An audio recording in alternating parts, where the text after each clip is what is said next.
વ્યાસજી એમાં મંગલાચરણ કર્યું છે.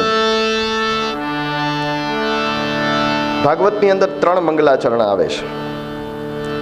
એક વ્યાસજીએ કર્યું, પછી બીજું સુખદેવજીએ કર્યું મધ્યમાં દ્વિતીય સ્કંદની અંદર, અને ત્રીજું મંગલાચરણ અંતની અંદર સુત પુરાણીજીએ કર્યું છે.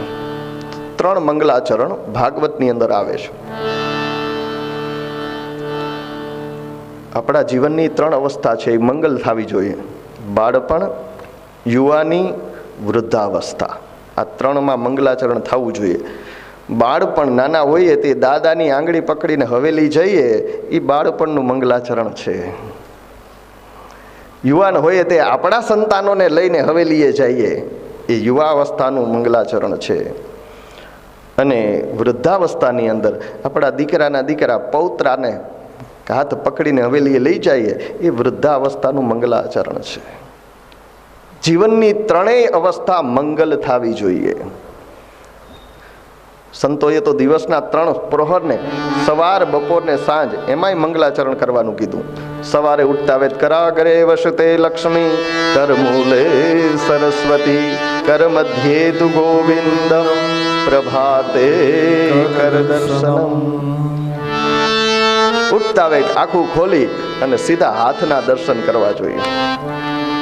અહીંયા અગ્રભાગમાં લક્ષ્મી, કરાગ્રે વસતે લક્ષ્મી, અહીંયા લક્ષ્મીજી વસે છે. કર મૂલે સરસ્વતી, અહીંયા સરસ્વતી, અહીંયા ગોવિંદ, આપણા ભગવાન ઠાકોરજી. સામે ઠાકોરજીનું ચિત્ર ન હોય. ઉઠતા વેત તો કઈ થોડા એઠા મોઢા દેખાડવા જવાય ભગવાનને, પણ હાથમાં જોઈ શકો તો મંગલા થાય ત્યારે આપણે જઈએ. પણ એમાંય નાઈ ધોઈને આપણે જવું પડે ને. પણ આંખ ખુલે, રાત્રિના શયન કર્યું હોય, આંખ ખુલે અને સીધા હાથ. ઘણા વૈષ્ણવો હોય એના ઘરની અંદર શ્રીજી બાવાને છબી રાખે, ઉઠતા આવે ઠાકોરજીના દર્શન થાય. પણ ક્યાંક બહાર ગામ ગયા તો, કોકના ઘરે ગયા તો ત્યાં ન મળે. બહાર ગયા ને ક્યાંક હોટલમાં રહ્યા તો ત્યાં તો વિચિત્ર હોય. પણ આ તો સાથે જ છે જ્યાં જાય ત્યાં. એટલે કરાગરે વસતે લક્ષ્મી, કર મૂલે સરસ્વતી. અહીંયા લક્ષ્મીનો વાસ છે. એટલે કોકને આપણે પૈસાની સંકેત જોજો, તમે સમજો કેમ છે માલપાણી, આમ કેવું ને, કોઈ આમ કીધું કેમ છે, શું છે? કરાગરે વસતે લક્ષ્મી, કર મૂલે સરસ્વતી. અહીંયા સરસ્વતી લખવું હોય ને તો આનો આધાર લેવો જોઈએ. જોજો, વિદ્યા કંઈ પણ લખવું છે આનો આધાર લેવો. લખી શકશો, આમ પરફેક્શન નહીં આવે, સરખું નહીં લખાય. આના આધારે લખશો. આ મૂળમાં સરસ્વતી છે. કર મધ્યે તુ ગોવિંદનું. આપણે કોઈક ભાગ્ય આપણું ગોવિંદ જ છે, ઠાકોરજી જ છે. એના શરણે રહીએ એટલે દુર્ભાગ્ય સદભાગ્ય થઈ જાય. કર મધ્યે. આ ઉડતા વેત પથારીમાં જ, પછી પગ નીચે મૂકતા. સમુદ્ર વસને દેવી, પર્વત સ્તન મંડલે, વિષ્ણુ પત્ની નમસ્તુભ્યમ, પાદ સ્પર્શક્ષમસ્વમે. પલંગમાંથી, ખાટલામાંથી, ચારપાઈમાંથી, બેડમાંથી નીચે પગ મૂકતા પહેલા, પૃથ્વીને પગ અડાડતા પહેલા બોલવાનો આ શ્લોક છે. સમુદ્ર વસને દેવી, 7 સમુદ્રની વચ્ચે રહેલી દેવી પૃથ્વી. સમુદ્ર વસને દેવી, પર્વત સ્તંડ મંડલે, એની અંદર મોટા મોટા પર્વતો છે. સમુદ્ર વસને દેવી, પર્વત સ્તંડ મંડલે, વિષ્ણુ પત્ની. પૃથ્વી કોણ છે? ભગવાન વિષ્ણુની પત્ની છે. આગળ કથા આવશે. પૃથુ રાજા પૃથ્વીના પતિ છે, તો વિષ્ણુના પત્ની છે. પગ મૂકતા પહેલા હું તમારી માફી માગું છું. હે માં, આખો દિવસ તમારા ખોડાની અંદર ખોડો ખૂંદવાનો છું, જોડા પહેરીને દોડવાનો છું, તમારા ઉપર માફ કરજો. ભીડમાં ક્યાંક જાતા હોય ને અજાણ્યા કોકને આમ જરાક અડી જાય ને તો આપણે કહીએ માફ કરજો ભાઈ, મારા ધ્યાન નહોતું, સોરી. અજાણતા એક જરાક ટચ થઈ જાય તોય, અડી ન જાય તોય. તો આની અંદર તો આખો દિવસ સવારથી સાંજ સુધી એનો ખોડો ખૂંદવો છે, જૂતા ચપ્પલ પહેરીને એના આટા મારવા છે. એટલે સવારે ઉઠતા પહેલા પૃથ્વીની ક્ષમા, હે માં માફ કરજે, હું આજે તારો ખોડો ખૂંદવાનો છું. આ પ્રાતઃ મંગલાચરણ થઈ ગયું સવારનું. જમવા બેહો તો ઠાકર ઠારી કરો તો યજ્ઞ શિષ્ટાસેન સંતો મચ્યંતે સર્વ કિલ્બિષે ભુંજતે તે ત્વગમ પાપા ये પચાંત્યત્મકારણા. પ્રસાદ લેવા બેહીએ તે ભગવાનને યાદ કરવા. ભલે આ ના આવડે, ઠાકોરજીનું નામ લેવું, હે ભગવાન તારો પ્રસાદ છે, તુમ હી નિવેદિત ભોજન કરહી. જ્યાં છો ત્યાં ભગવાનને અર્પણ કરવું. ભલે બ્રહ્માર્પણમ ના આવે, અમે બ્રાહ્મણો કરીએ બ્રહ્માર્પણમ બ્રહ્મવિહિ બ્રહ્માપનો બ્રહ્મણાહુતમ બ્રહ્મેવ તેન ગંતવ્યમ બ્રહ્મ કર્મા સમાધિનામ. બ્રહ્મને અર્પણ કરીને જમે. આપણે ગુજરાતીમાં આવડે તો ગુજરાતીમાં કહી દેવાનું કે ભગવાન આ તારો પ્રસાદ છે, પ્રસાદને ભાવથી મારી અંદર રહેલા જઠરાગ્નિને શાંત કરવા, અગ્નિમાં હોમ કરવા, એ ભાવથી પ્રસાદ સ્વરૂપે હું સ્વીકારું છું. એ બપોરનું મંગલાચરણ. ને રાતે સૂતી વખતે કાયેન વાચા મનસેન્દ્રિયર્વા બુદ્ધ્યાત્મના વા પ્રકૃતે સ્વભાવા કરોમિ યદ્યત સકલમ પરસ્મૈ નારાયણાયેતિ સમર્પયામિ. આખા દિવસના મન, વાણી, કર્મ, વચનથી જે કંઈ કર્મ કર્યા છે, હે ઠાકોરજી તમને અર્પણ કરું. જો એને અર્પણ કરવા હોય તો કર્મ કરતા પહેલા વિચારવું કરે કે આ કરાય કે નહીં. તો સજાગ રહેવું દિવસ દરમિયાન કે કર્મ કરવું છે તો આ કર્મ તો ઠાકોરજીને અર્પણ નહીં થાય, ભગવાનને પરમાત્માને અર્પિત નહીં થાય, એટલે આ કર્મ ન કરાય. અપશબ્દ બોલતા, ગાળો બોલતા અટકી જાઉં, કારણ કે રાતે અર્પણ કરવું બધું જે કંઈ ભેગું કરો એ છે ને. સજાગ થઈ જશું. સાંજનું, રાત્રિનું મંગલાચરણ. સંતોએ એને ત્રિકાળ સંધ્યાનું નામ આપ્યું છે. અહીંયા મંગલાચરણ થાય છે. મંગલાચરણની અંદર વેદ વ્યાસજી, આપણે સૌને સાથે મળીને મંગલાચરણ કરીએ. માદ્યસ્ય યતો મયાધિતરત ચાર્થે સ્વભિન્ન સ્વરા તેને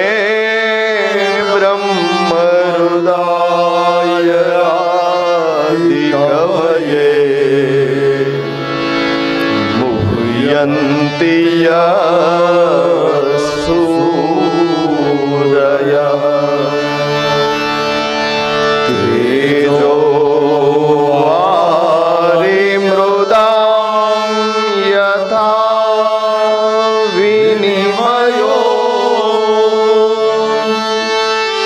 યત્ર તિસર્ગો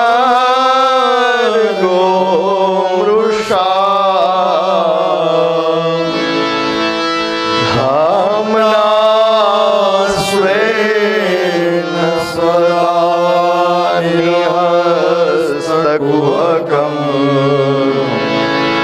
સત્યમ પરમ ધીમહિ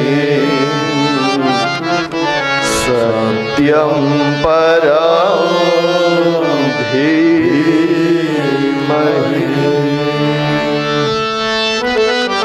જન્માદ્યસ્ય યતઃ બ્રહ્મસૂત્રનું બીજું સૂત્ર. બ્રહ્મ અથા તો બ્રહ્મ જિજ્ઞાસા પેલું, અને જન્માદ્યસ્ય યતઃ બ્રહ્મસૂત્ર જે લખાણું છે એનું બીજું સૂત્ર. વ્યાસજી કહે છે કે જેનાથી સૃષ્ટિનું સર્જન થાય છે, જેના વડે પાલન થાય છે, જેની અંદર લય થાય છે, પરમાત્માની માયા સ્વરૂપી સત્તાના કારણે સત્ય જે છે એ મિથ્યા દેખાય છે, ખોટું દેખાય છે, અને અસત્ય છે એ સાચું દેખાય છે. અને દેવતાઓ પણ ભગવાનની આ માયા એમાં મોહિત થાય છે. મુહ્યંતિ યત સૂરય. દેવતાઓ પણ જે પરમાત્માની આ માયામાં મોહિત થાય છે. જે દેખાય છે સત્ય નથી દેખાતું, એ સત્ય છે, પરમાત્માની આ માયા છે. એ સત્ય સ્વરૂપનું, સત્યમ પરમ ધીમહિ, એ સત્ય સ્વરૂપ પરમાત્માનું તમે ને હું, આપણે સૌ વક્તા શ્રોતા ધ્યાન કરીએ છીએ, એને વંદન કરીએ છીએ. સત્યમ પરમ ધીમહિ. આ ગ્રંથને કોઈ સંપ્રદાયના વાડામાં બાંધ્યો નહીં વ્યાસજી. કૃષ્ણમ પરમ ધીમહિ લખ્યું હોત તો આપણે વૈષ્ણવ કહેત કે આપણો જ ગ્રંથ છે, આપણો જ અપનાવીએ તો. પણ આપણે પકડી લે નાડું કે નહીં, આ અમારો જ, વૈષ્ણવોનો જ, કારણ કે આમાં લખ્યું છે કૃષ્ણમ પરમ ધીમહિ. રામમ પરમ ધીમહિ લખ્યું હતું, રઘુવંશીઓ કહેત કે નહીં આ અમારો. પણ કોઈ ગ્રંથની અંદર શિવમ પરમ ધીમહિમાં તો શિવના ભક્તો શૈવો કહેત કે અમારો ગ્રંથ છે. શક્તિમ પરામ ધીમહિ, કદાચ શક્તિમ પરામ લખ્યું હોત તો દેવી ઉપાસકો એ કહેત કે અમારો છે. પણ નહીં, સત્યમ પરમ ધીમહિમ, સત્ય શાશ્વત છે, કાયમી છે. સત્યના ઉપાસક આપણે બધા છીએ. આપણે આખી દુનિયાની સામે ખોટું બોલીએ, પણ કોક વાત કરતા હાવ હાચે હાચું કહેજે, આપણે નથી ગમતું. સત્યમ પરમ ધીમહિ, એવા સત્યનું અમે વક્તા શ્રોતા સૌ ઉપાસના કરીએ છીએ. સત્ય અખંડ છે, અવિનાશી છે, અપરિવર્તનશીલ છે, શાશ્વત છે, કાયમી માટે છે. અર્ધ સત્ય અને આંશિક સત્ય એવું કંઈ છે જ નહીં. સત્ય સત્ય જ છે. હા, ઢકાઈ જાય, કોઈક ઢાંકી દે. આ પૃથ્વી પાખંડે ખાધી, સત્યની શોધ નથી થતી. એન કેન પ્રકારે ક્યારેક ને ક્યારેક એ સત્ય ઉજાગર થાય છે. એટલે સત્ય કાયમી છે, એનો નાશ થતો નથી. એટલા માટે સત્યમ પરમ ધીમહિ. બીજા શ્લોકની અંદર ભાગવતનું મહાત્મ્ય બતાવવામાં આવ્યું છે કે આ ભાગવત કેવું છે. પેલું આપણે મહાત્મ્યમાં જોયું, હવે આ ભાગવતની અંદર વેદ વ્યાસજી લખે છે નિગમ કલ્પતરોર્ગલિતમ ફલમ સુખ મુખાદ મૃત દ્રવ સંયુતમ પિબત ભાગવતમ રસમાલયમ મુહુરહો રસિકા ભુવિ ભાવુકા. નિગમ વેદ, અગમ નિગમ, એનું પરિપક્વ વેદરૂપી કલ્પવૃક્ષનું આ પરિપક્વ પાકેલું ફળ છે, એને પીઓ. ફળ છે તો પીવાનું શું કામ કીધું ભાઈ? ફળ તો ખવાય, ચીકુ પીઓ, સફરજન પીઓ, એનું જ્યુસ બનાવીએ વાત અલગ છે. પણ પીબત શા માટે લખ્યું? તો કે આ એવું ફળ છે એની અંદર રસ જ ભરેલો છે. દ્રાક્ષ મોઢામાં મૂકીએ એમાંથી કંઈ કાઢવું પડે? સરસ મજાની દ્રાક્ષ હોય, મોઢામાં મૂકીએ તો રસના ફુવારા છૂટે ને બધું આવે. કેરી ખાવ તો તમારે એમાં છાલ કાઢવી પડે, ગોથલી કાઢવી પડે, પણ દ્રાક્ષ નહીં. આ એવું ફળ છે આમાંથી બધું ગ્રાહ્ય છે, કોઈ ત્યાજ્ય નથી. આમાંથી કંઈ મૂકી દેવા જેવું કંઈ નથી, બધું ગ્રહણ કરવા જેવું છે. જેમ રસ દ્રાક્ષ આપણે ખાઈએ ને બધું ઘનીભૂત રૂપ છે આ પરમાત્માની કૃપાનો. ક્યાં સુધી પીવાનું? આ લયમ, લય પર્યંતમ. લય એટલે મોક્ષ. જ્યાં સુધી મોક્ષ ન થઈ જાય ત્યાં સુધી આનું પાન કરો. મુમુક્ષા તો છે, મોક્ષની ઈચ્છા તો. હવે સુખદેવજીને ક્યાં મોક્ષની ઈચ્છા છે? એ મુક્ત જ છે, પણ એ પાન કરે છે. ક્યાં સુધી? આ લયમ, લય પર્યંત, જ્યાં સુધી લય ન થઈ જાય, આપણે ઠાકોરજીમાં ભળી ન જઈએ, પરમાત્માની અંદર આપણો આત્મા વિલીન ન થઈ જાય, ત્યાં સુધી આ લયમ. પહેલા સ્કંદના પહેલા અધ્યાયની અંદર સૌનકજીએ 6 પ્રશ્ન કર્યા છે. શાસ્ત્રનો સાર શું છે કૃપા કરીને કહો. પહેલો પ્રશ્ન છે શ્રેય શું છે, કલ્યાણ કેનાથી થાય એ બતાવો. મહારાજ શ્રેયની પ્રાપ્તિ કઈ રીતે થઈ શકે એ બતાવો. ક્યાં ક્યાં અવતાર ધારણ કરીને ભગવાને કઈ કઈ લીલા કરી એ બતાવો. ભગવાનના અવતારનું પ્રયોજન શું? ભગવાન અવતાર શું કામ લે છે? જેની ભ્રુકુટી જરાક હલે સૃષ્ટિ વિલય થઈ જાય, સૃષ્ટિનો નાશ થઈ જાય એક ભ્રુકુટી વિલાસ માત્રથી. તો એને રાવણને મારવા માટે રામ થઈને આવવું પડે, 14 વર્ષ વનમાં ભટકવું પડે, અને પછી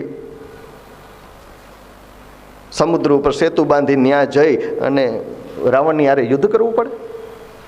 શાના માટે ભગવાન? ભગવાનના અવતારનું પ્રયોજન શું છે? ભગવાન ધારે તો એના જે શત્રુઓ હતા, રાક્ષસો હતા, એને ભ્રુકટી માત્ર વિલાસ માત્રથી એને નાશ કરી શકે. પણ ભગવાન શા માટે અવતાર ધારણ કરે છે? અને ભગવાને ક્યાં ક્યાં અવતાર લીધા, એમાં કઈ કઈ લીલા કરી એ બતાવો. અને અંતે ભગવાન જ્યારે આ ધરતી ઉપર બિરાજમાન હોય ત્યારે તો કદાચ ધર્મ એમના આશરે હોય, પણ અનવતાર દશાની અંદર અત્યારે કોઈ અવતાર નથી. પરમાત્મા સ્વધામ ગમન કર્યા પછી બુદ્ધ ભગવાન આવ્યા અને એના પછી હવે કોઈ અવતાર નથી. તો એવા સમયે ધર્મ કોના શરણે રહે છે એ બતાવો. આ રીતે સોનકાદ ઋષિઓએ જિજ્ઞાસાયુક્ત પ્રશ્ન કર્યા અને એ સમયે ભાગવતનો મહિમા ગાતા, રાગીને વિરાગીને વિરાગીને અનુરાગી બનાવે એવું આ ભાગવત, એની અંદર નર નારાયણને શારદાને વંદન કરીને કથાનો પ્રારંભ કરે છે. નારાયણમ નમસ્કૃત્ય નરમ ચૈવ નરોત્તમં દેવીમ સરસ્વતીમ વ્યાસમ તતો જયમુદીરયેત. નારાયણને નમસ્કાર કર્યા, વ્યાસજીને નમસ્કાર કર્યા, દેવી સરસ્વતીને નમસ્કાર કરી ને કહે છે કે હે મુનિઓ, તમે ઉત્તમ પ્રશ્ન કર્યો. મુનયઃ સાધુ પૃષ્ટોહમ ભગવત ભીર લોક મંગલમ. લોકોના મંગલ માટે, સંસારીઓના મંગલ માટે તમારો આ પ્રશ્ન છે એ શ્રેષ્ઠ છે. ભાગવતની અંદર જ્યાં, જય શ્રી કૃષ્ણ, પધારો. ભાગવતની અંદર જ્યાં જ્યાં લોકહિત માટે આપણે બધાને લાગુ પડતો હોય ને એવો પ્રશ્ન થયો છે, ત્યારે ત્યારે વક્તાએ પ્રશ્ન પૂછનારને સરાહના કરી છે, એને ધન્યવાદ આપ્યા છે, અભિવાદન કર્યું છે. ચાલુ રાખો.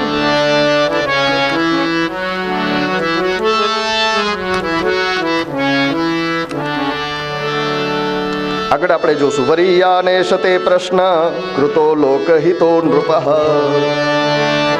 બીજા સ્કંદની પહેલા અધ્યાયનો પહેલો શ્લોક. જ્યારે સુખદેવજી વચનામૃત ચાલુ કરશે ત્યારે કહે છે કે હે રાજા, તારો પ્રશ્ન શ્રેષ્ઠ છે. વરિયાને શતે પ્રશ્ન. એથી આગળ સાધુ પૃષ્ઠમ ત્વયા સાધો લોકાન સાધવાનુગ્રહ. ત્રીજા સ્કંદને 5મા અધ્યાયનો 18મો શ્લોક. મૈત્રેય મુનિષી સરાહના કરશે વિદુરજીના પ્રશ્નની. અને એવમ નિશમ્ય ભૃગુનંદન સાધુવાદ.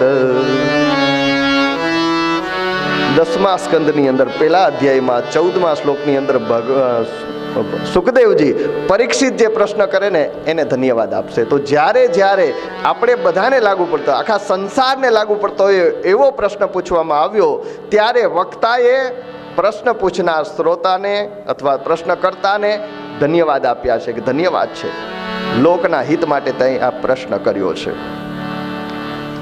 પ્રશ્ન કર્યો ધર્મ કોને કહેવો? કીધું છે કે પરમ ધર્મ એ જ કહેવાય જેનું આચરણ કરતા ભગવાનની અંદર નિર્મળ પ્રેમ થાય, નિર્મળ ભક્તિ થાય, એ પરમ ધર્મ છે. ભક્તિ કેવી હોવી જોઈએ? અહેતુકિક, એમાં કોઈ હેતુ ન હોવો જોઈએ. ભક્તિમાં કંઈ હેતુ હોય તો એ ભક્તિ જે હેતુ હોય સિદ્ધ થાય, પણ આપણે મોક્ષની ગતિ ન મળે. એટલે આપણે વૈષ્ણવ સંપ્રદાયની અંદર આપણે માનતા ન કરીએ, મનોરથ કરીએ. કારણ કે આપણા ઠાકોરજી બાળ સ્વરૂપ છે, એની પાસે કંઈ માગવાનું જ નથી, કાંઈ નહીં. હરિના જન તો મુક્તિ ન માગે, માગે જન્મ જન્મ અવતાર, ભૂતલ ભક્તિ પદાર્થ મોટું. આપણે ઠાકોરજી પાસે કંઈ માગવાનું નથી, હા એને દેવાનું છે. આપણો પ્રેમ, આપણો ભાવ એ અર્પણ કરવાનો. વૈષ્ણવ સંપ્રદાય મનોરથ થાય, બીજા ધર્મ, બીજા ઓલામાં માનતાઓ થાય, માતાજીની માનતાઓ થાય, બીજી માનતાઓ થાય. આપણે માનતા ન કરી શકીએ, આપણે મનોરથ કરીએ. શ્રેષ્ઠ છે આપણો વૈષ્ણવ ધર્મ. તો ભક્તિ કેવી હોવી જોઈએ? અહેતુકિક ભક્તિ, જેમાં કઈ હેતુ ન હોવો જોઈએ. લોભ અને ભયથી ઉપર ઉઠેલી ભક્તિ હોવી જોઈએ. વધુ પડતી અત્યારે બે લોભથી ભક્તિ થાય. જો મને આ મળી જાય, કઈ માનતા કરીએ, કઈ ઓલું કરીએ તો એમાં લોભ આવ્યો. હે ભગવાન મને આ દે, આ લોભયુક્ત ભક્તિ છે. કઈ માગીએ એમાં લોભ છે. લોક સાહિત્યકાર કે ને એક જણો દરરોજ સવારે હનુમાનજી ગામડું હોય ને, હનુમાનજી ડેરું હોય, હનુમાનજી ત્યાં જાય અને કે હે હનુમાન બાપા, મને 10 લાખની લોટરી લગાડી દો તો હું એક તેલનો ડબ્બો, ચોખ્ખા તેલનો એક આખો ડબ્બો તમને નવડાવીશ. શનિવારે કોઈક લઈને આવે, વાટકીમાં તળિયું ઢકાયું એટલું તેલ, એમાં 5 દાણા અડદ, ગોળની એડી ગાંગડી, અને એ ઉપર તમને રેડે, ઉપરથી નીચે નથી પહોંચતું. એ હું જોઉં છું. એના કરતાં તમે મને 10 લાખની રોટલી લગાડી દો એટલે હું એક તેલનો ડબ્બો આખો ચડાવું, 1 મહિનો દી સુધી ગયો કાયમ. એમ કે ગેબી અવાજ આવ્યો, મૂર્તિમાંથી અવાજ આવ્યો કે એ 10 લાખની લોટરી તને લગાડું ને તું એક ડબ્બો તેલનો ચડાવ. એ કહેતા 10 લાખની લોટરી હું લઈ તેલનો અવેડો બનાવી તેલનો આખો ભરીને ધુબાકાના મારું.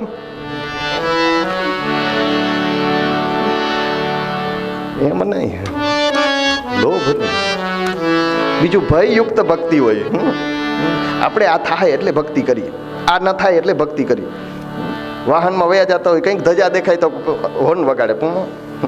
શું કામ? તો કે આગળ એક્સિડન્ટ ના થાય. અરે એક્સિડન્ટ નહીં થાય, ભગવાન ક્યાં મેવરો બેઠો, એ ધજાવાળો ક્યાં તારી સામે દ્રષ્ટિ કરીને બેઠો કે એક્સિડન્ટ કરે તને.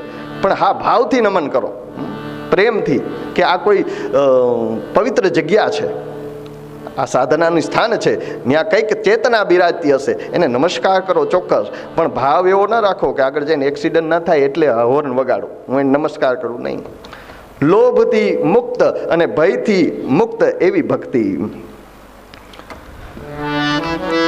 કહે ઋષિઓ, પરમાત્માની પ્રાપ્તિ કઈ રીતે થાય? તો આપણી અંદર રહેલું જો અભિમાન હટે, આપણી અંદર જે હું છે ને એ હું હટે તો હરિ પ્રગટે.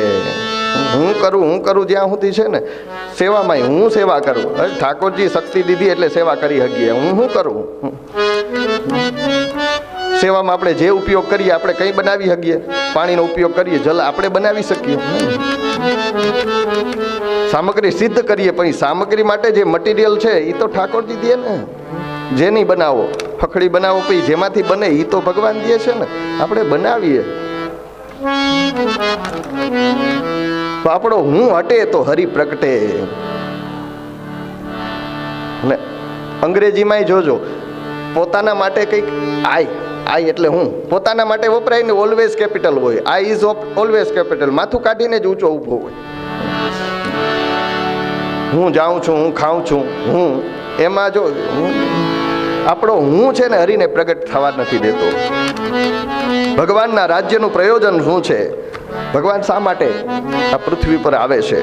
તો કહે છે કે ભગવાન ભક્તોના રક્ષણ માટે, ધર્મની રક્ષા કાજે ભગવાન અવતાર પોતાના ભક્તોને આનંદ દેવા માટે, દર્શનના દાન દેવા માટે, લીલાના સંસ્મરણ દેવા માટે ભક્ત આવે છે. પરિત્રાણાય સાધુનામ વિનાશાય ચ દુષ્કૃતામ ધર્મ સંસ્થાપનાય સંભવામી યુગે યુગે. જ્યારે જ્યારે ધર્મની હાનિ થાય ત્યારે ભગવાન પ્રગટ થાય છે, પોતાના ભક્તોને આનંદ દેવા માટે. પરમાત્માએ કેટલા અવતાર લીધા, ક્યાં ક્યાં અવતાર લીધા એ પૂછ્યો તો પ્રશ્ન. એટલે કીધું પરમાત્માના 24 અવતાર થયા છે. એ 24 અવતારોની અહીંયા અનુક્રમણિકા બતાવી છે. આમ તો જો કે જૂની ગણતરી પ્રમાણે જો તો પરમાત્મા શબ્દમાં 24 અક્ષર છે, 24 આંકડા છે. પરમાત્મા જૂની પદ્ધતિ જે નામું માંડતા તો 4 લખવા હોય, 4.25 લખવા હોય તો 4 ને પાસે 1 લીટો, 4.5 લખવા હોય તો 4 ને પાછે 2 લીટા, એટલે 4.5. આ જૂની પદ્ધતિ, આજની જેમ નહીં 4.5 એમ નહીં. પણ જૂની પદ્ધતિમાં પરમાત્મા શબ્દને જોઉં ને તો એમાં 24 થાય. પ 5, ર 2 ગણતા જાજો, 5 ને 2 7. પછી માં છે ને એ 4.5 માં અને 2 લીટા એટલે 4.5. પછી વચ્ચે ત છે એ 8 આઠડો, વરી પાછા માં પરમાત્મા 4.5. આ બધાની ગણતરી કરશો ને તો આંકડો 24નો થાય જૂની પદ્ધતિ પ્રમાણે. તો પરમાત્માએ 24 અવતાર લીધા. ક્યાં ક્યાં એનું વર્ણન કરે છે. પહેલામાં સનત કુમારો તરીકે આવ્યા. અવતાર એક જ છે, સ્વરૂપ 4 છે. સનક, સનાતન, સનંદન, સનત કુમાર. આ 4 સ્વરૂપે ભગવાને એક અવતાર, પહેલો અવતાર લીધો એ સનત કુમાર કહેવાના. બીજા અવતારની અંદર ભગવાન વરાહ થઈને આવ્યા, જળમાં રહેલી પૃથ્વીને બહાર કાઢી અને મનુષ્ય જીવન પ્રારંભ કર્યા, સૃષ્ટિનું સર્જન કરાવ્યું. ત્રીજા અવતારની અંદર દેવર્ષિ નારદ થઈને આવ્યા અને વિષ્ણુ સંબંધી બધાને બોધ આપ્યો કે પરમાત્માની ભક્તિ કેમ કરાય, ભક્તિ સૂત્ર રચ્યું છે. ચોથા અવતારની અંદર ભગવાન નર નારાયણ બનીને આવ્યા અને તપશ્ચર્યા કરી, બદ્રિકાશ્રમમાં જઈ અને તપશ્ચર્યા કરી. પાંચમા અવતારની અંદર ભગવાન કપિલ થઈને આવ્યા, મા દેવહૂતિને સાંખ્ય શાસ્ત્રનો ઉપદેશ કર્યો. છઠ્ઠા અવતારની અંદર અત્રિ ને અનસુયા, અત્રિ ઋષિ ને અનસુયાને ત્યાં દત્ત ભગવાન થઈને આવ્યા અને ગુરુ કઈ રીતે જ્ઞાન લઈ શકીએ આપણે એ બતાવ્યું. સાતમા અવતારની અંદર ભગવાન રુચિ ઋષિ અને આકુતિ માતાને ત્યાં યજ્ઞ નારાયણ થઈને પ્રગટ થયા છે. આઠમા અવતારની અંદર મેરુ દેવી અને નાભી રાજાને ત્યાં ઋષભ દેવ તરીકે ભગવાન પ્રગટ થયા. આપણા આઠમા અવતાર અને જૈનોના પહેલા તીર્થંકર જૈન ધર્મ ત્યાંથી આ ઋષભદેવજીથી પ્રારંભ થયો. નવમા અવતારની અંદર પૃથુ રાજા થઈને આવ્યા અને પૃથ્વીનું પાલન કર્યું. દસમા અવતારની અંદર ભગવાન મત્સ્ય નારાયણનો અવતાર લીધો, માછલાનું રૂપ ધારણ કરી સત્યવ્રત રાજા, ઔષધિ અને સપ્ત ઋષિઓનું રક્ષણ કર્યું પ્રલયની અંદર, અને પુનઃ પાછી સૃષ્ટિ પ્રારંભ થઈ ત્યારે એની સ્થાપના કરી. 11મા અવતારની અંદર ભગવાન કુર્મ નારાયણ બન્યા છે અને મંદરાચલ પર્વતને પીઠ ઉપર ધારણ કરી અને સમુદ્ર મંથન કરાવ્યું. 12મા અવતારની અંદર ભગવાન ધન્વંતરી બન્યા, અમૃતનો કુંભ લઈ અને પ્રગટ થયા, દેવોને અમૃત પાયું અને દાનવોને અમૃતથી વંચિત રાખ્યા. 13મા અવતારની અંદર ભગવાન મોહિની રૂપ લઈને આવ્યા, એ મોહિની સ્વરૂપ ધારણ કરીને એને દૈત્યોને છૈત્રા અને દેવોને અમૃતનું પાન કરાવ્યું. 14મા અવતારની અંદર ભગવાન ઋષિ બનીને પ્રગટ થયા, સ્તંભમાંથી પ્રગટ થયા અને એ સાબિત કર્યું કે ભક્તના રક્ષા કાજે હું ક્યારેય પણ પ્રગટ ગમે તેમાં પ્રગટ થાઉં છું. 15મા અધ્યાયની અંદર પંદરમા અવતારની અંદર ભગવાન વામન બન્યા, બલિ રાજાની પાસે માંગવા ગયા, 3 ડગલા પૃથ્વી માગી બલિને પોતાનો કરી અને સ્વર્ગનું રાજ ઇન્દ્રને આપ્યું. 16મા અવતારની અંદર પરશુરામ થયા, 21 વખત પૃથ્વીને નક્ષત્રી કરી અને બ્રાહ્મણોનું મહત્વ સમજાવ્યું. 17મા અવતારની અંદર ભગવાન વેદ વ્યાસ થયા, આ ભગવાનનો જ્ઞાન અવતાર છે જેણે 18 પુરાણોની રચના કરી, વેદનો વિસ્તાર કર્યો. 19 અને 20મા અવતારની અંદર ભગવાન બલદાઉજી અને ઠાકોરજી સ્વરૂપે પ્રગટ થયા, અનેક લીલાઓ કરી અને ભક્તોને અને વૈષ્ણવોને ગોપીજનોને આનંદ આપ્યો. 21મા અવતારની અંદર બુદ્ધ ભગવાન અવતાર લેશે એમ લખ્યું છે, ભવિષ્યકાળમાં લખ્યું, કારણ કે ભાગવત 5000 વર્ષ પહેલા લખાઈ ગયું છે, બુદ્ધ અવતાર 2,000 વર્ષ પહેલા થયો છે. એટલે ભાગવતમાં 2 અવતાર ભવિષ્યકાળમાં લખેલા છે કે ભવિષ્યમાં ભારત વર્ષની અંદર આ 2 અવતાર થશે, એમાં એક બુદ્ધ અવતાર, બીજો કલ્કી અવતાર. 5000 વર્ષ પહેલા લખેલું છે કે બુદ્ધ અવતાર થશે, એ થયો, આપણે જોયો. હવે કલીના અંતે ભગવાનનો છેલ્લો અવતાર જે છે એ કલ્કી અવતાર તરીકે ભગવાન પ્રગટ થશે. ભાગવતમાં બધું લખ્યું, ક્યાં જન્મશે? મધ્ય ભારતની અંદર, આજનું મધ્યપ્રદેશ, મધ્ય ભારતની અંદર સાંભલસા નામના ગામની અંદર વિષ્ણુ યશ બ્રાહ્મણને ત્યાં ભગવાન અવતાર ધારણ કરશે, એ લખેલું છે. અને આ 22 થયા, એમાં 2 ભેળવીએ, હરિ ને હયગ્રીવ 2 અવતાર ભગવાનના થયા. આ રીતે 24 અવતાર પરમાત્માના થયા છે. પ્રશ્ન કર્યો, આ સંહિતા કયા યુગમાં રચાણી, કયા ઠેકાણે રચાણી, ક્યારે પ્રવૃત્ત થઈ? વ્યાસજીએ કોની પ્રેરણાથી આ ગ્રંથની રચના કરી? સુખદેવજી શા માટે ભણ્યા? રાજા પરીક્ષિત યુવા અવસ્થાની અંદર રાજગાદીનો ત્યાગ કરી અને ભાગવત સાંભળવા શા માટે બેઠા? આ બધા પ્રશ્ન થયા છે. કોણે રચના કરી એટલે રચયિતાનો પ્રશ્ન થયો. આ પહેલી વખત કોણ બોલ્યું આ ગ્રંથને એટલે વક્તાનો પ્રશ્ન થયો, કોણ વક્તા? અને પહેલી વખત કોણે સાંભળ્યું? શ્રોતા. આ રચયિતા, વક્તા અને શ્રોતા વિશે પ્રશ્ન થયા એટલે પેલા રચયિતાની વાત આવે છે કે ક્યારે, કયા યુગમાં, કઈ રીતે રચાણી. 4 યુગ છે, સત્ય, ત્રેતા, દ્વાપર અને કલિયુગ. એની અંદર દ્વાપરનો અંત સમય આવવાની તૈયારી હતી, એવા સમયે દ્વાપર યુગ ચાલતો હતો ત્યારે પરાશર ઋષિ અને સત્યવતી માતાથી વેદ વ્યાસજી પ્રગટ થયા. વેદ વ્યાસજીના પિતા પરાશર્ય જ્યોતિષના પરમ પ્રકાંડ વિદ્વાન હતા. જ્યોતિષનું એને બહુ જ્ઞાન હતું, ગ્રહ નક્ષત્રોનું બહુ જ્ઞાન હતું. ને એ એક વખત જલની અંદર એક જગ્યાએ બીજી વખત જાતા હતા, ઓલી મત્સ્યગંધા એને લઈને જાતી હતી, જેનું નામ સત્યવતી આપણે કહીએ છીએ. એ મત્સ્યગંધા લઈને જાતી હતી. એ સમયે આંખો બંધ કરીને બેઠેલા પરાશર્ય એને જોયું કે આજે એવો યોગ છે, આ સમય એવો છે, ગ્રહ નક્ષત્ર તારાબળ જોતા અત્યારે એવું છે કે અત્યારે બીજ રોપણ કરવામાં આવે ને તો એ આખી બ્રહ્માંડને, આખા બ્રહ્માંડને જ્ઞાન આપી શકે એવું સંતાન ઉત્પન્ન થાય. એટલા માટે સત્યવતીની સાથે કામાંધ થયા હતા એટલે નહીં, મોહિત થયા એટલા માટે નહીં, પણ એ જોયું કે અત્યારનો સમય આ યોગ એવો છે કે આની અંદર જો બીજ રોપવામાં આવે ને તો એ જે પુત્ર થાય ને એ પુત્ર આખા બ્રહ્માંડને જ્ઞાન આપી શકે. એટલે એ સમયે સત્યવતી રાજા માતા અને પરાશર્ય ઋષિના દ્વારા વ્યાસજીનું પ્રાગટ્ય થયું. એક વેદ હતો એનો વિસ્તાર કર્યો, 4 વેદ કર્યા. એક વેદમાંથી 4 વેદ બનાવ્યા. 4 વેદ અલગ અલગ ઋષિઓને ભણાવ્યા, એના શિષ્યોને. ઋગ્વેદ પૈલ નામના ઋષિને આપ્યો, સામવેદ જૈમિની નામના ઋષિને આપ્યો, યજુર્વેદ વૈશંપાયન નામના ઋષિને શીખવાડ્યો, અથર્વવેદ સુમંતુ નામના ઋષિને, અને એને આજ્ઞા કરી કે તમે તમારા શિષ્યો એના શિષ્યો દ્વારા, શિષ્ય પરંપરા દ્વારા આ વેદ ટકી રહે એનું ધ્યાન રાખો. તો વેદનો વિસ્તાર કર્યો એટલે વેદ વ્યાસ કહેવાના. એક વેદમાંથી 4 વેદ બનાવ્યા અને એ વેદ પરંપરા આજે પણ ટકેલી છે.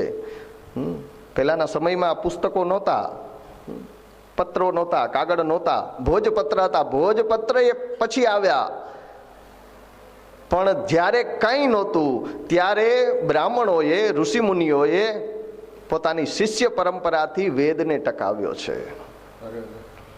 જ્યારે ચોપડા નહોતા ને તો ખોપડામાં હાંચવો, વેદને ખોપડામાં હાંચવો છે. એમના શિષ્યોને ભણાવે, એમના શિષ્યોને ભણાવે, એમના શિષ્યો, એ પરંપરા. જ્યારે સગવડ કંઈ નહોતી ત્યારનો એ વેદ આજે સંચવાયેલો છે. એના માટે દરેક ઋષિને વંદન કરવું, દરેક બ્રાહ્મણોને વંદન કરવા ઘટે કે વેદને સાચવો છે. વેદની આપણી ધરોહર છે ને એ સંચવાય છે.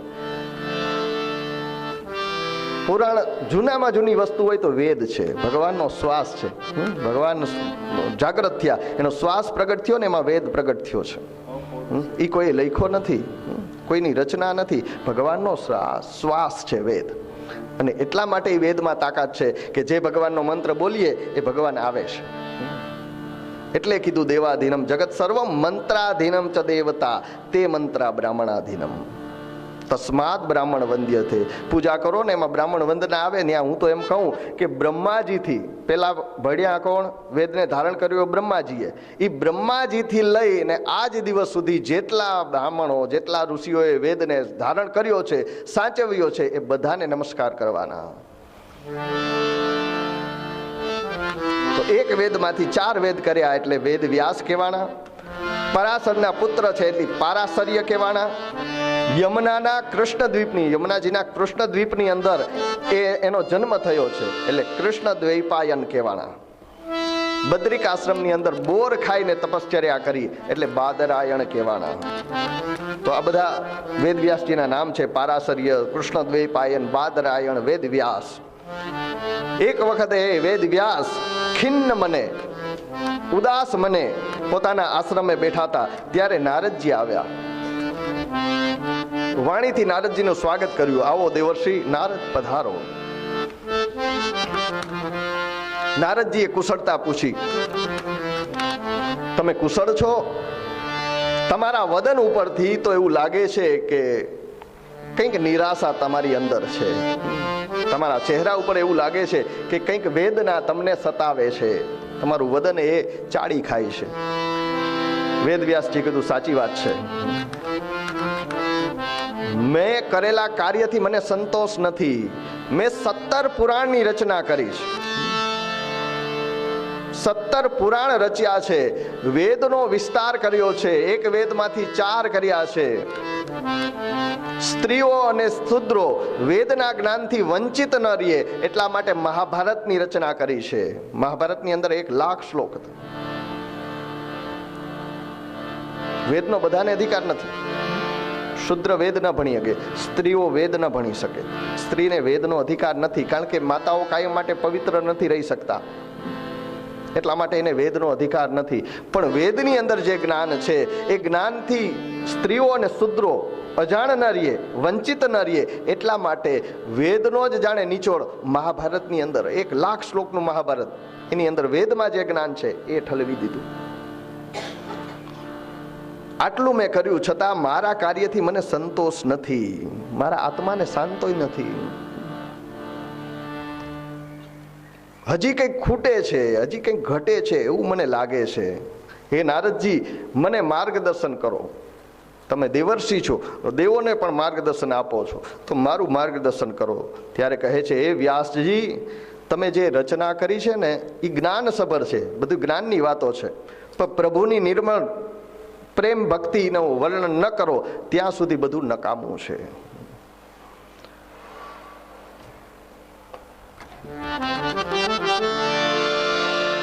જ્ઞાનની વાતો ગમે એટલી કરો પણ કલિયુગના માણસને જ્ઞાન પચશે નહીં, રૂચશે નહીં.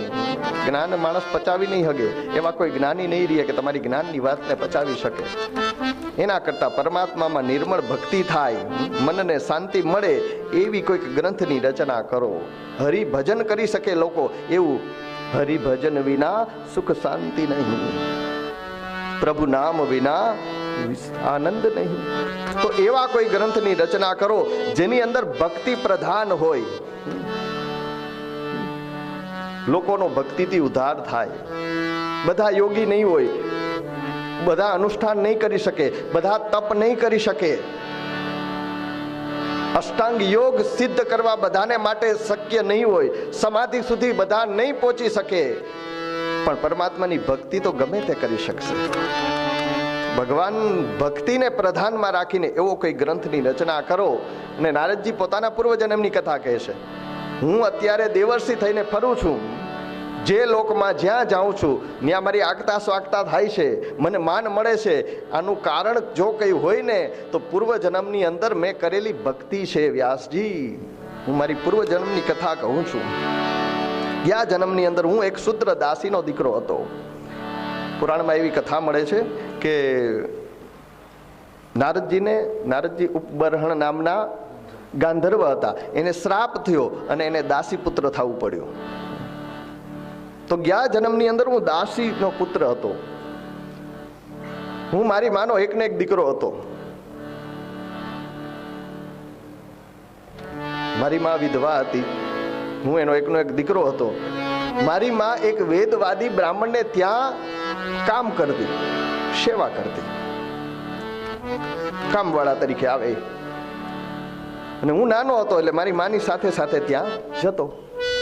એ બ્રાહ્મણનું ઘર વેદવાદી બ્રાહ્મણ હતા એટલે દરરોજ સંધ્યા પૂજા પાઠ થાય, ઠાકોરજીની કીર્તન થાય, સેવા થાય. આ બધું હું નાનપણથી જોતો. જ્યાં જરૂર પડે એમાં હાથ બટાવતો, સંમેલિત થતો.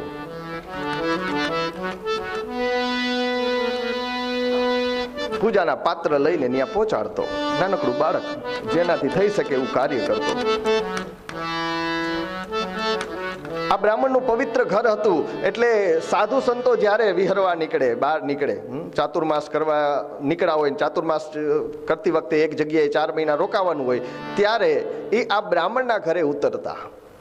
એક વખત સંતો મહંતો નીકળ્યા અને એમાં ચાતુર્માસ પ્રારંભ થયો એટલે આ બ્રાહ્મણના ઘરે એ સંતોનો ઉતારો. એ સંતોની સેવા મને સહજ મળી. એ સંતો માટે હું બગીચામાં જઈ અને પૂજા માટે ફૂલ લઈ આવી દેતો. ગામની બહાર નાનકડા એવા જંગલમાં જઈને કાષ્ટ સમિધાઓ લઈ આવી દેતો એને યજ્ઞ માટે.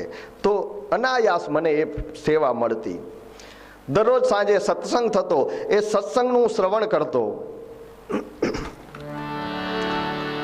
દરરોજ પૂજા પાઠ થતી, મંત્રોચ્ચાર થતો, એ મંત્રનો ધ્વનિ મારી અંદર જતો, સેવા થતી, કીર્તન થતા, એ બધું અંદર જતું. મને એમાં રસ લાગ્યો. નાનકડું બાળક એને કંઈક વસ્તુ હોપી દો ને તો એમાં ગૂંચવાઈ ગયું. તો હું સંતોની સેવા કરતો, આ સત્સંગ સાંભળતો, મારું જીવન એનામય થયું. એ સંતો જમી લે એટલે એની એઠી પત્રાવલી હું ઉપાડતો. એક વખત એ પત્રાવલીમાં થોડોક પ્રસાદ હતો, મેં રજા લઈને પ્રસાદ ગ્રહણ કર્યો. સંતની રજા લીધી કે બાપજી આમાં પ્રસાદ હું લઉં, ગ્રહણ કરું. એ પ્રસાદ લીધો, મારી બુદ્ધિ શુદ્ધ થઈ. એ પ્રસાદ એઠો પ્રસાદ પતરાળામાં પડ્યો એ નહીં, બરોબર. કોઈ સંત કોઈનું એઠું ન ખવડાવે, અને એઠું ખવડાવે ને એ સાચો સંતે ન હોય. એ પરંપરા ખોટી છે અમુક અમુક સંપ્રદાયમાં. ધર્મગુરુના અંગૂઠા ચૂસવાની પરંપરા આવું છે, એ ખોટી છે. જોયું છે આવું. હરિયાણા બાજુને એવા સંતો થઈ ગયા, ગાંડા થઈ માણસ. એના પગનો અંગૂઠો મોઢામાં લઈને ચૂસે, અને એના પછી બીજો આવે એ ચૂસે. હવે આગળ વાળો કોઈક રોગી હોય તો તને રોગ થાય. સંત ક્યારેય એઠું જૂઠું ન ખવડાવે. આ સંતનો એઠો પ્રસાદ એટલે શું? તો કે એનું જ્ઞાન મોઢેથી નીકળે છે ને, શબ્દો એઠા જ છે ને. ઉચ્છિષ્ટ જગત સર્વમ કહેવાય ને, તો શબ્દો જે નીકળ્યા છે જૂઠા જ છે, એઠા જ છે. એ જ્ઞાન રૂપી પ્રસાદ છે ને, એ મેં ગ્રહણ કર્યો. એની રજા લઈને એની પાસે બેસીને જ્ઞાન મેં ધારણ કર્યું. મારી બુદ્ધિ શુદ્ધ થઈ. પછી તો ચાતુર્માસ પૂરો થયા, અને સંત જે સંતો રોકાણા હતા 4 મહિના પૂરા થાય, ચોમાસું પૂરું થાય એટલે ચાલી નીકળે.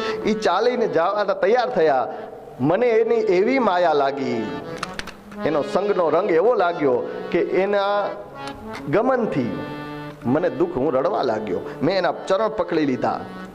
મેં એને પ્રાર્થના કરી કે મને સાથે લઈ જાઓ.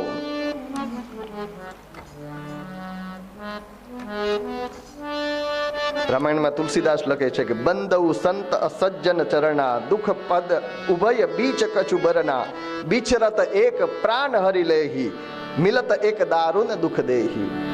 સંતોને કેવું હોય તો કે જાય તો આપણે બહુ દુઃખ થાય, આવે ત્યારે હરખ થાય. અને જે આવે અને આપણે હરખ થાય, આનંદ થાય, એ જાય ત્યારે દુઃખ થાય જ. અને જે આવે ત્યાં દુઃખ થાય, એ જાય ત્યાં આનંદ થાય.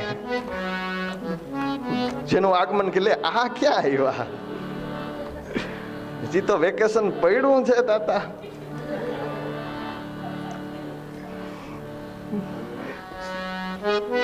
એમાં વેકેશન બાકી હોય તો હવે તો બેનબા 2 જ દિવસ ને.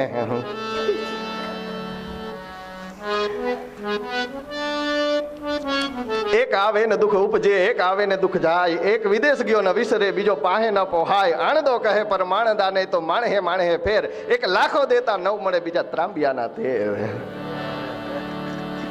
એક આવે ને દુઃખ ઉપજે, એક આવે ને દુઃખ થાય. તો અહીંયા સંતો જાય છે, અને નારદજી કહે છે કે હું એના ચરણ પકડીને મને કીધું કે બાપજી મને સાથે લઈ જાઓ, હું તમારા વગર રહી નહીં શકું, મને તમારા સંગનો એવો રંગ લાગ્યો છે, મને સાથે લઈ જાઓ. ત્યારે સંતોએ મને કીધું કે બેટા, ભાવના કરતાં કર્તવ્યનું સ્થાન ઊંચું છે. તારી ભાવના છે કે તારે ભક્તિના માર્ગે આવવું છે, અમારી સાથે રહેવું છે, પણ તારું કર્તવ્ય બાકી છે. તું તારી માનો એકનો એક દીકરો છે, તારી માં તારા આધારે જીવે છે, એટલે પેલા તારું કર્તવ્ય પૂર્ણ કર. માં ન રહીએ પછી આ રસ્તે આવજે. કર્તવ્ય પાલન કૃષ્ણ કૃપાના અધિકારી બનાવે છે. સરખી રીતે આપણે આપણા કર્તવ્યનું પેલા પાલન કરીએ, પરમાત્માની કૃષ્ણની કૃપા વરસે. પણ કર્તવ્ય પાલન, ઘરનાની સેવા ન કરો ને ઠાકોરજીની આખો દી સેવા કર્યા રાખો, એમાં કાનુડો રાજી ના થાય. કર્તવ્ય પાલન કીધું. તું તારી માનો એકનો એક દીકરો છે, એટલા માટે કીધું. પણ હું કોના આધારે રહીશ? તમારી માયા મને એવી લાગી છે, મને કઈ અવલંબન આપો.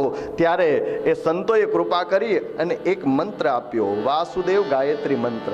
કીધું બેટા આનું અધ્યયન કરજે, આનું પઠન કરજે, આનું પાઠન કરજે, આનું જપન કરજે, જપતો રહેજે. નમો ભગવતે તુભ્યમ વાસુદેવાય ધીમહિ પ્રદ્યુમ્નાનિરુદ્ધાય નમઃ શંકર્ષણાય. વાસુદેવ ગાયત્રી મંત્ર આપ્યો અને કીધું કે આનો જપ કરજે. ગુરુ પાસેથી મળેલો મંત્ર, દીક્ષામાં મળેલો મંત્ર, જેટલા અક્ષર હોય એટલા કરોડ જપ કરવા પડે તો એ મંત્ર સિદ્ધ થાય. અષ્ટાક્ષર મંત્ર છે તો 8 કરોડ જપ કરો એટલે ત્યારે એ મંત્ર સિદ્ધ થાય. આસને બેહીને આસને બેહીને જપના નિયમ હોય. મોઢા મુખવાસ ચાવતા ચાવતા નહીં. આની અંદર 32 અક્ષર છે. અનુષ્ટુપ છંદ છે. એક ચરણની અંદર 8 હોય. 8 ચોક 32 અક્ષરનો આ વાસુદેવ ગાયત્રી મંત્ર આપ્યો સંતોએ નારદજીને ને કીધું બેટા આના જપ કરજે, સતત અવિરત એના જપ કરજે. જ્યારે એ તારી જપની સંખ્યા પૂરી થશે 32 કરોડ ત્યારે આ મંત્ર સિદ્ધ થશે. મંત્રનું તને પૂર્ણ ફળ મળશે. આપણે તો બહુ તૈયાર હોશિયાર, તો આપણે રામ મંત્ર જ લઈએ. રામ રામ રામ રામ. પણ સંખ્યા કરતા ભાવ શુદ્ધિનું મહત્વ છે કે તમે ક્યાં ભાવથી કરો છો. હૃદય શુદ્ધિનું મહત્વ છે. એટલે ગુરુ પાસેથી મંત્ર સતત જપ કરવાનો. નારદજીને આ મંત્ર આપ્યો અને સંતોના ગયા પછી નારદજી આ મંત્રનો જપ કરે છે. સતત વાસુદેવ ગાયત્રીનો મંત્રનો જાપ કરે છે. પોતાનું કર્મય કરે છે પણ સતત મનની અંદર આ મંત્ર ચાલુ છે. હું આ મંત્રનો જાપ કરતો, માની સેવા કરતો, મારું કર્તવ્ય કર્મ કરતો. બન્યું એવું થોડો સમય ગયા પછી મારી માં એક દિવસ ગૌશાળામાં સાંજના સમયે ગો દોહન માટે ગઈ. અજાણતા એનો પગ એક સર્પ ઉપર પડ્યો. સર્પ એને દંશ માર્યો અને મારી માનું મૃત્યુ થયું. મારી માતાનું અવસાન થયું. કહે છે વ્યાસજી મને હરખે ન થયો, મને શોકે ન થયો. મંત્રનો પ્રભાવ. માં મરે હરસ તો ન જ થાય, પણ થયું કે ચાલો ભગવાને જે કર્યું મારા માટે, જે હરિ કરશે તે મમ હિતનું. હું હરિનો હરિ છે મમ રક્ષક એ ભરોસો જાય ના. હું હરિનો હરિ છે મમ રક્ષક એ ભરોસો જાય ના. જે હરિ કરશે તે મમ હિતનું એ નિશ્ચય બદલાય ના. આ ભાવથી જે કર્યું ઠાકોરજી. નરસિંહ મહેતાએ મેતી વયા ગયા હતા શું કીધું?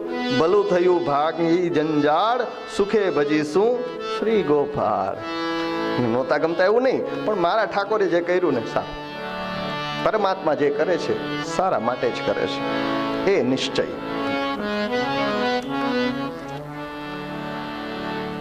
પછી તો માની ઉત્તર ક્રિયા કરી અને મેં ઉત્તર દિશાની અંદર પ્રયાણ કર્યું.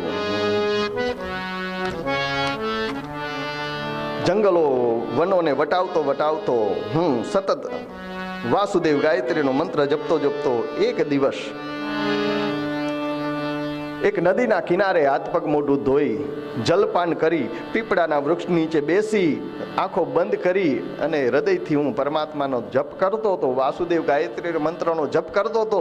એવા હૃદયની અંદર ચતુર્ભુજ નારાયણ પ્રગટ થયા. પરમાત્માએ મને દર્શન આપ્યા. મારા રોમ રોંચિત થયા.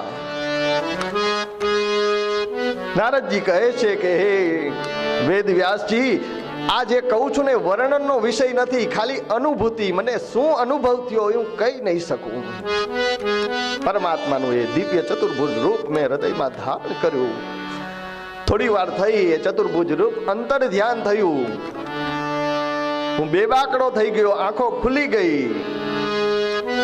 અહીંયા ત્યાં જોવા લાગ્યો. એ સ્વરૂપના મેં દર્શન કર્યા. ક્યાં છે એ ચતુર્ભુજ નારાયણ, એ પરમાત્મા, મારા ઈષ્ટ, મારા ઠાકોરજી ક્યાં છે? રડવા લાગ્યો. આ વિરહ હું વેદના સહન ન કરી શક્યો. ચોધાર આંસુએ પોક મૂકીને રડવા લાગ્યો. એવા સમયે આકાશવાણી થઈ કે બેટા, ક્ષણ માટે તને આ ચતુર્ભુજ રૂપ મેં દર્શન કરાવ્યા છે, એનું મનની અંદર સ્મરણ રાખ, વિચરણ કર. તારું કર્મ જ્યારે પૂરું થશે અને બીજી વખત જ્યારે આવતી સૃષ્ટિની ઉત્પત્તિ થશે ત્યારે તને મારો સાક્ષાત્કાર થશે, મારા દર્શન થશે. પરમાત્માની આજ્ઞાને શિરોમાન્ય રાખી હૃદયમાં ધારણ કરી વાસુદેવ ગાયત્રી મંત્રનો જપ જપ કરતા કરતા સમય પસાર થયો. અને જ્યારે બ્રહ્માની રાત્રિ શરૂ થઈ ત્યારે બ્રહ્માના પાછા પેટતા શ્વાસની અંદર આખું બ્રહ્માંડ સમાણું અંદર, એમાં હું પણ એની અંદર સમાણો. હજારો વર્ષના શયન પછી જ્યારે પરમાત્માને સૃષ્ટિ કરવાનું મન થયું, નારાયણ જાગૃત થયા, નારાયણની નાભીમાંથી કમળ પ્રગટ થયું, કમળની અંદર બ્રહ્માજી પ્રગટ થયા અને બ્રહ્માજીમાંના ખોડામાંથી પુનઃ હું પ્રગટ થયો. નારાયણે મને 7 સ્વરની આ વીણા આપી છે. એ વીણાથી પરમાત્માનું સંકીર્તન કરું છું. મારા ભજનની માત્રા વધી છે, એના કારણે હું દેવર્ષિ કહેવાનો. ગયા જન્મની અંદર મેં ભજન કર્યું હતું, એના પ્રભાવે મને આ નારદનો દેહ મળ્યો છે, આ સ્વરૂપ મળ્યું છે. અને આ નારદના સ્વરૂપની અંદર હું અત્ર તત્ર સર્વત્ર ફરું છું. ક્યાંય મારી ગતિ અટકતી નથી પરમાત્માની ભક્તિના કારણે. 14 ભવનની અંદર ગમે ત્યાં જાઉં. નારદજી એક એવું પાત્ર છે, ગમે ત્યાં જાય એનું સ્વાગત થાય. વૈકુંઠ ધામમાં જાય, ઠાકોરજી કહે પધારો નારદજી આવો. બ્રહ્મલોકમાં જાય તો બ્રહ્માજી એનું સ્વાગત કરે. સ્વર્ગમાં જાય તો દેવતાઓ ઉભા થઈને દેવર્ષિ આવો. મનુષ્ય લોકમાં ઋષિ મુનિઓ પાસે જાય, રાજાઓ પાસે જાય, જ્યાં જાતા ત્યાં. અરે રાક્ષસો પાસે જાય તો કંસ પાસે આવ્યા તો કંસે કીધું પધારો દેવર્ષિ, સ્વાગત છે. ચોથા દિવસની કથામાં આવશે. તો આ જે કંઈ છે નારદજી કીધું એ ભક્તિના પ્રભાવે છે. મેં કરેલી ભક્તિ, નિર્મલ ભક્તિના પ્રભાવે મને આ ઓલું થાય છે. તમે પણ ભક્તિને પ્રાધાન્ય આપી અને એવી ગ્રંથની રચના કરો જેમાં પરમાત્માની ભક્તિ લોકોની અંદર વધે. મારી પાસે ચતુશ્લોકી ભાગવત છે. મને મારા પિતા બ્રહ્માજીએ ચતુશ્લોકી ભાગવત આપ્યું હતું. એ ચતુશ્લોકી ભાગવતનું જ્ઞાન હું તમને આપું છું. તમે વેદ વ્યાસ છો, વિસ્તાર કરો. વેદના જેમ વિસ્તાર કર્યો છે એ રીતે આ 4 શ્લોકનો વિસ્તાર કરો અને એવા ગ્રંથની રચના કરો કે જેના થકી જીવોનું કલ્યાણ થાય. સહજ રીતે નિર્મલ ભક્તિ પ્રગટે લોકોમાં અને જીવોનું કલ્યાણ થાય. ચતુશ્લોકી ભાગવત વેદ વ્યાસજીને આપી અને નારદજી ગયા. નારદ ગતે વ્યાસ કિમ અકરો. નારદના ગયા પછી વ્યાસજીએ શું કર્યું? કહેવાય છે બ્રહ્મ નદ્યામ સરસ્વત્યામ. બ્રહ્મ નદી સરસ્વતીના તટે બેસી અને પશ્ચિમ કિનારે સમ્યાપ્રાસ નામના આશ્રમની અંદર વેદ વ્યાસજી બેઠા છે. આંખો બંધ કરી સમાધિ લગાડી. સમાધિ અવસ્થામાં જ કલમ હાથમાં ઉપડી છે અને એક ગ્રંથની રચના થઈ છે. એ આપણું આ ભાગવત. એટલે સમાધિ ભાષા છે. ભાગવતની ભાષા સમાધિ છે. એનો શાબ્દિક અર્થ અલગ થતો હોય, તાત્વિક અર્થ કંઈક ઊંડો હોય એમાં આ સમાધિ ભાષાનું. એટલે સમાધિની અંદર જ એ 4 શ્લોકમાંથી 18,000 શ્લોક થયા, 12 સ્કંદ થયા, 43 પ્રકરણ થયા, 335 અધ્યાયની આ ભાગવત સંહિતાની રચના થઈ છે. આંબો આપણે વૈષ્ણવ ગાઈએ ને, આંબાની અંદર આ બધું આવે. ભલે સાહેબ. આંબો અખંડ ભુવનથી ઉતર્યો. આંબો અખંડ ભુવનથી ઉતર્યો.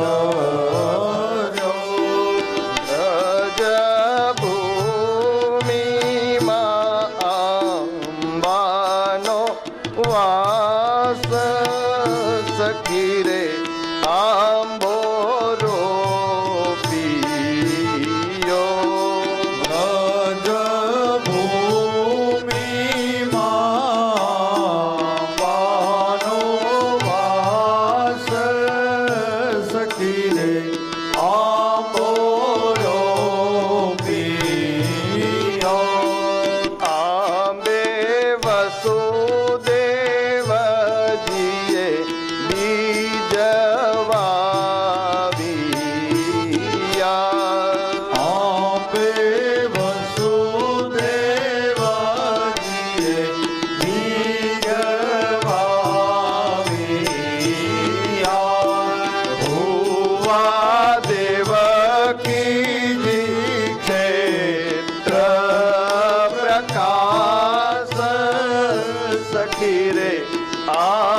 યશોદાજીએ જડ સિંચિયા આપે યશોદાજીએ જળ સિંચિયા નંદ ગોપ આંબાના રખવાળ સખી રે આંબોરો પિયો આંબો અખંડ ભુવન ફેરો તર્યો.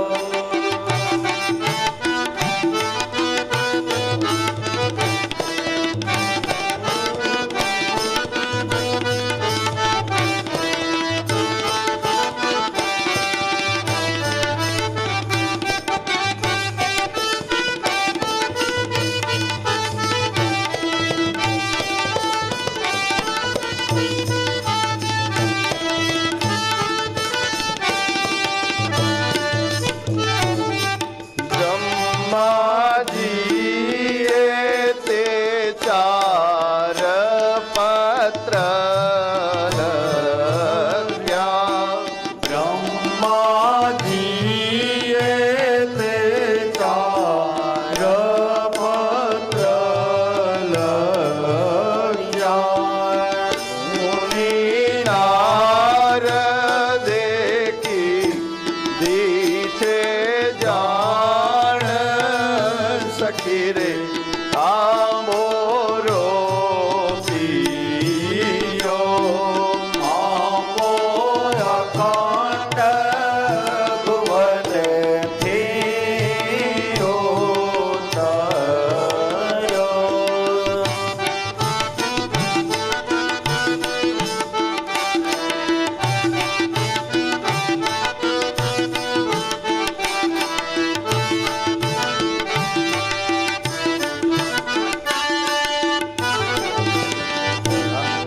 વ્યાસ મુનિએ તે ચાર પત્ર કર્યા સમોનિએ ચાર પત્ર કર્યા. તેના નવખંડમાં છે નામ સખી રે આંબોરો પિયો આંબો અખંડ ભુવન ફેરો તર્યો.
વૃક્ષ લઈ આંબો દૂધીયો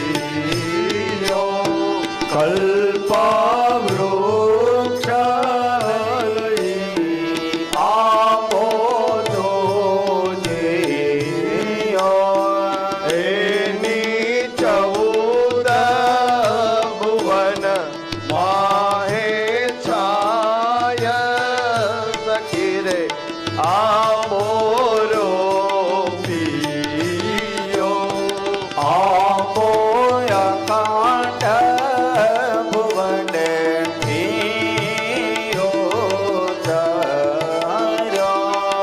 અવતર 43 ના બેજુમખા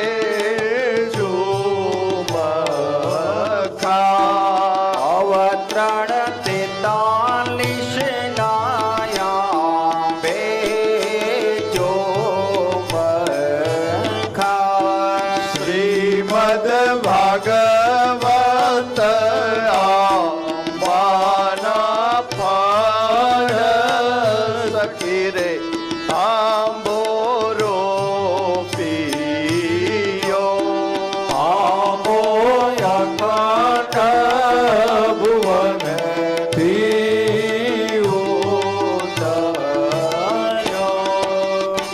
ફળ શ્રી સુખદેવજી વેડી લઈ ગયા ફળ શ્રી શુકદેવ ડીને લઈ ગયા પરીક્ષિત બેઠા છે ગંગાને તીર સખી રે આંબો રોપિયો આંબો અખંડ ભુવન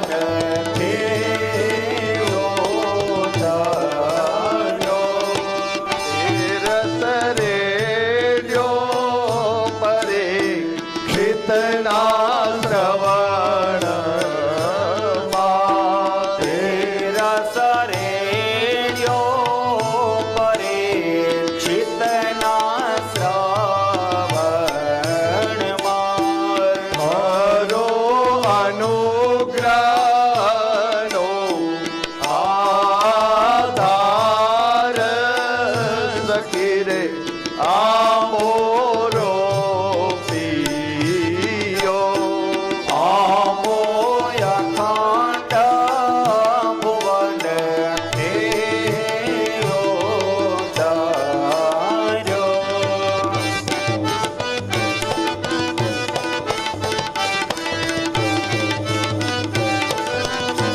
જય હો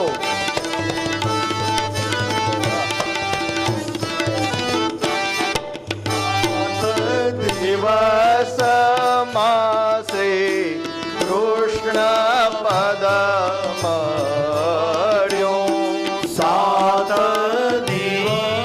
દિવસમાં શ્રી કૃષ્ણ પદ મળ્યો જય શ્રી પુરુષોત્તમ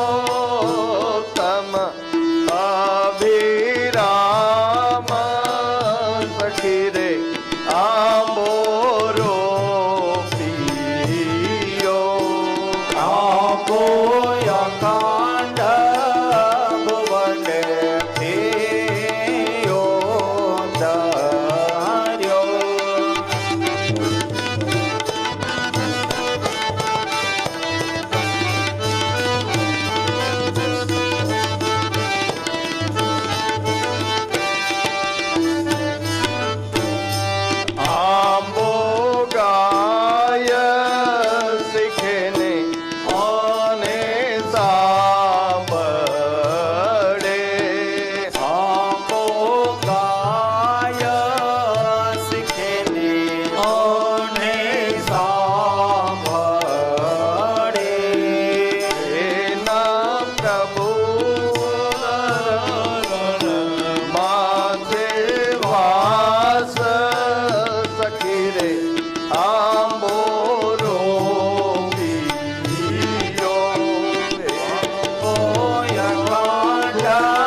4 શ્લોકનો વિસ્તાર કરે, 18,000 શ્લોક, 12 સ્કંદ, 43 પ્રકરણ, 335 અધ્યાય. જ્યારે આ ભાગવતની રચના થઈ, વ્યાસજીના મનને શાંતિ વળી, પરમ આનંદ થયો, પરમ શાંતિ થઈ અને વ્યાસજીએ કલમ મૂકી દીધી. ભાગવત વ્યાસજીનો છેલ્લો ગ્રંથ રચના. આ પેલા 17 પુરાણ, 18મું પુરાણ. થોડો સમય થયો, વ્યાસજીએ વિચાર કર્યો કે હવે હું તો વૃદ્ધ થયો, આ ગ્રંથનો પ્રચાર પ્રસાર થાય, લોકો સુધી પહોંચે એવો કંઈક પ્રયત્ન કરું. આ ગ્રંથ છે ને કે યોગ્ય પાત્રને સોંપું. ભાગવત રૂપી આ ગ્રંથ છે ને યોગ્ય, આ સંહિતા છે ને પરમહંસોની સંહિતા છે, એને ભણવાવાળો કોઈ પરમહંસ હોવો જોઈએ ને શીખવાવાળો કોઈ પરમહંસ કક્ષાએ પહોંચેલો હોવો જોઈએ. કોને સોંપું? હજારો શિષ્ય હતા, પણ આ કક્ષાએ પહોંચેલો કોઈ શિષ્ય. દ્રષ્ટિ દોડાવી, એક પાત્ર નજરમાં આવ્યું, સુખદેવજી. પુત્ર છે એટલે નહીં, પાત્ર છે એટલે આ સંહિતા એને આપવી છે. આ પરમહંસોની સંહિતા છે ને સુખ જેવો પરમહંસ જો આને સ્વીકારે અને અપનાવે, અંગીકાર કરે તો જન જન સુધી આ પહોંચે અને લોકોનું કલ્યાણ થાય. પણ સુખદેવજીને ભણાવવા કે એ તો જન્મતાની સાથે જ ચાલ્યા ગયા. એને પોતાનો મોહ નથી, એ તો જન્મતાની સાથે ચાલ્યા ગયા. એને કેમ ભણાવવું? નારદજી, વેદવ્યાસજી એક ઉપાય વિચાર્યો કે એને થોડા શ્લોક સંભળાવવું. નાનકડું બાળક હોય ને, માં એના માટે શીરો બનાવે, ઓલાને કોઈ દી ખાધો ન હોય ને કે લે આ ખા, તો એ જોઈને કે નહીં આ લોંધો, મોઢું બગાડે. પણ માં પછી આમ જરાક લઈને ચટાડે, મોઢામાં એને મૂકે, ચાટે, મીઠું મીઠું લાગે ને પછી આવે વાટકો લઈ જાય કે લાવ. વ્યાસજીએ વિચાર કર્યો કે આને થોડુંક આ ભાગવતનું આસ્વાદન કરાવવું, થોડાક શ્લોક ચખાડું. એના માટે એમણે પોતાના શિષ્યોને થોડા શ્લોકો શીખાડ્યા. વ્યાસજીને પોતાના શિષ્યો જે આશ્રમમાં રહેતા એને થોડા ભાગવતના શ્લોક શીખાડી અને એને કીધું કે તમે જ્યારે ગાયો ચરાવવા જાઓ, આશ્રમની સમિધા લેવા જાઓ, યજ્ઞ કાષ્ટ લેવા જાઓ, જંગલમાં જાઓ ત્યારે જોર જોરથી ગાવો, પણ અડધો ગાઓ, આખો નહીં. શ્લોક આખો શીખાડ્યો પણ અડધો ગાવો. જો કોઈ એ આખો સાંભળવાની ઉત્કંઠા બતાવે, ઈચ્છા દેખાડે, એની પાસે આખો ગાઓ. પછી તો દરરોજ ઋષિકુમારો જાય, એના શિષ્યો જાય ને મોટે મોટે દી ગાય. ઘણો સમય વ્યતીત થયો. એક વખત એક વૃક્ષની નીચે ધ્યાનમાં મગ્ન એવા સુખદેવજી બેઠા છે. ધ્યાનનું, પરમાત્માનું ધ્યાન કરે છે. એવા સમયે વ્યાસજીના શિષ્યો ત્યાંથી ગાયો ચડાવતા ચડાવતા નીકળ્યા અને જોર જોરથી આ શ્લોકો બોલતા હતા. એ શ્લોક અડધો એના કાનની અંદર ગયો, ધ્યાનમાં બેઠેલા સુખદેવજીની અંદર, અને એનું ધ્યાન ભંગ થયું. આ શ્લોક ઉપર વિચારવા માંડ્યા કે વાહ, કેવો સરસ શ્લોક છે, પરમાત્માના સ્વરૂપનું વર્ણન કરતો. બરહાપીડમ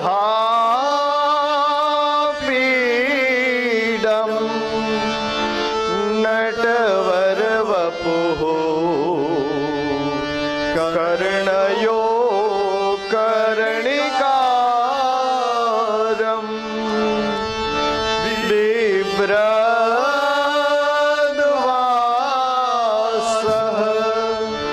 કનકકપિસં વૈજયંતીમ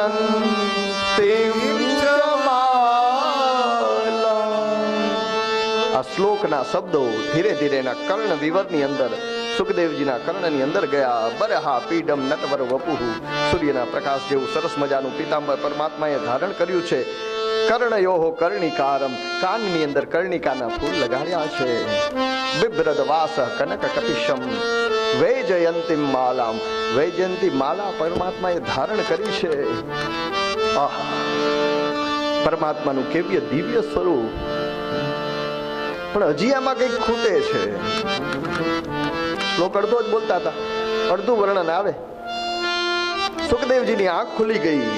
જોયું તો સામે થોડા શિષ્યો છે એ જોર જોરથી આ શ્લોકનું અડધા શ્લોકનું ગાન કરે છે. એને બોલાવ્યા કે એ ઋષિકુમારો અહીંયા આવો. પેલા વ્યાસજીના શિષ્યો એમની પાસે ગયા. સુખદેવજી પૂછ્યું કે આ તમે શ્લોક બોલો છો તો આટલો જ છે કે હજી આગળ છે?